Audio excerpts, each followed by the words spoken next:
Today we're talking about intake mods on a first generation Nissan Xterra. Specifically, I have an intake manifold spacer that's 3/8 inch thick and it's made out of a thermal resistant plastic.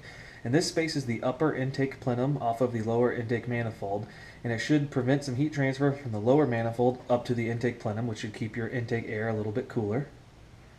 And it also changes the effective length of the intake runner, which can change the tuned RPM for when you get better response. So for reports on the internet, which is always true by the way, seem to suggest that you get a little bit more low-end horsepower or torque by installing one of these spacers because you have a longer runner. So I figured I'd give it a try. So let's go ahead and remove this upper intake.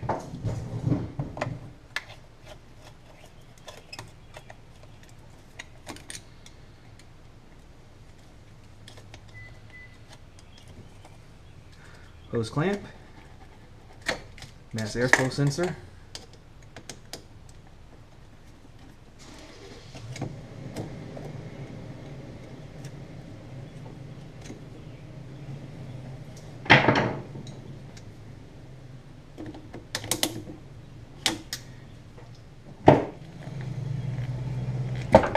breather hoses, and then just unclip the air box that has the stock air filter in it.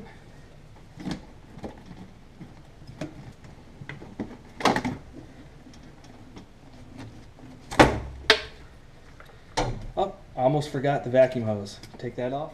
Now that you have that upper intake hose out of the way, you can see you got the throttle body here, and it's got 4 bolts, but you don't need to remove the throttle body.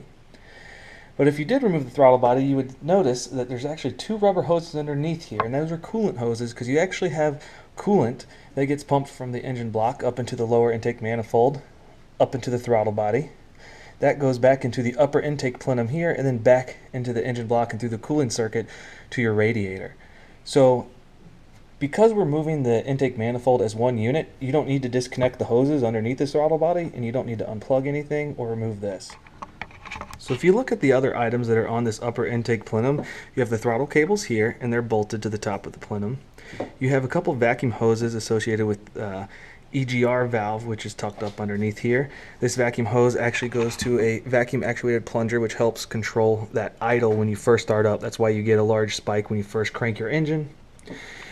You also have a coolant hose here, which mine is bypass, so this is just a plug to keep dust and dirt out of there. And then you have a crankcase breather tube there. Those exit the upper intake plenum and they reattach to the upper intake plenum. So you don't need to remove any of that stuff to install a spacer. The other X factor here is going to be if you have EGR, or exhaust gas recirculation. You can see this is a copper tube that goes down to your exhaust.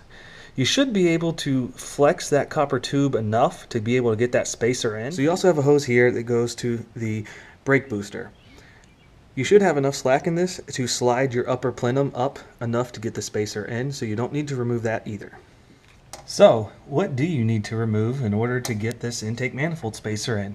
So first, you can see this is the seam that spacer is going to go in. So you're going to have to be able to get to these bolts to undo those. You're going to have to go ahead and unplug your spark plugs. So go ahead and unplug both of those wires and just get them out of the way. You can leave the number 6 wire on there because that's a pain to get to. No one wants to mess with that. So the real painful part of this procedure is going to be the coolant hoses on the back, because you can undo all of these bolts here and you can get everything loose and you can lift it up, and there's going to be 2 hoses that are going to keep you anchored down so you can't get that spacer in. So you can see one empty hose fitting right here. This comes out into a hose in the stock version that goes 90 degrees. It comes out and then it goes straight down into this inlet right here. There's another fitting that's even further back there by the firewall, and that is vertical. It's going down, and it has a small, short, straight hose that goes straight down. So one of the alleged benefits of this intake manifold spacer is that it's a heat-resistant material, so you don't get heat soak from your lower intake manifold to your upper plenum. But if you have a thermal barrier there, but you're pumping hot coolant through it, then it's kind of a moot point. It doesn't really matter. So that's why I chose to bypass the inlet and the outlet. But if you don't want to do the bypass, you're going to have to loosen up the clamps and slide the hoses down to give you a little bit more play so you can lift the intake manifold upwards. Now there are some other miscellaneous things that you can remove from this upper plenum to try and give you some more space.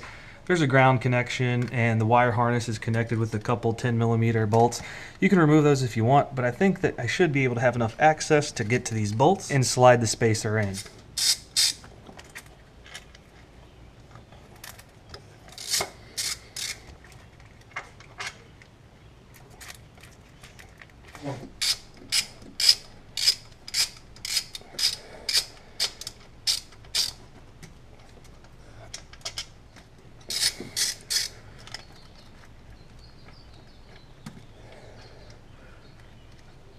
For some reason I had 3 bolts that were an M12 hex bolt, I had 1 bolt that was an M10 hex bolt, and then I had 1 bolt that was an M6 Allen wrench.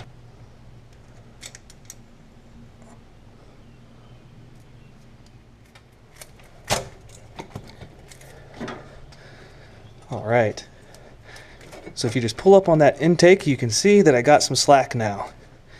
And you're going to have less slack if you have these hoses in the back still connected. So you need to make sure you loosen those hoses. Mine are bypass, so that's not holding me down.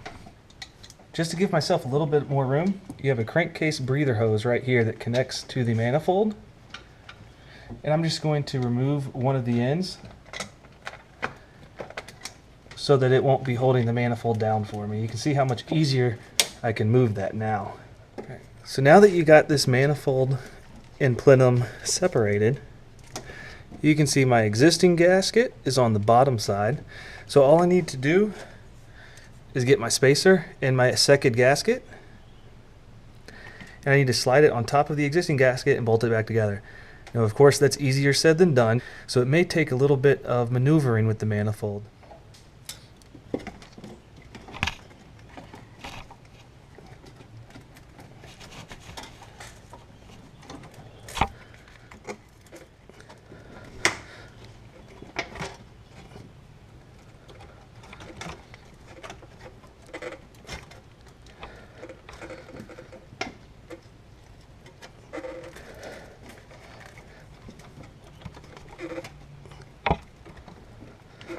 So I use 2 screwdrivers to try and pin the ends. I'm going to try and get 1 bolt started. I got 1 bolt and I put 2 washers on there just to make sure I get a good clamp load on the flange. The screwdrivers are thinner than the overall bolt, so there's still a little bit of play even when they're fixed by the screwdriver position.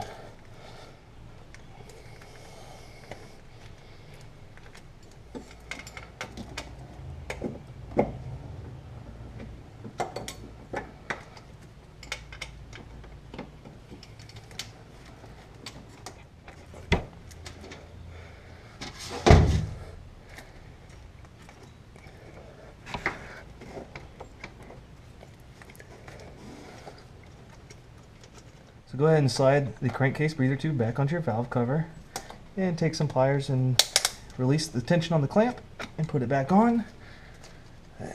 Hose is in good condition. The bolts are tightened down. Now let's go ahead and plug our spark plugs back in. If you don't remember which one goes where, the wires are different lengths. And you're not going to use the retainer and the alignment tab, but you can use the visual representation for where that spark plug should be.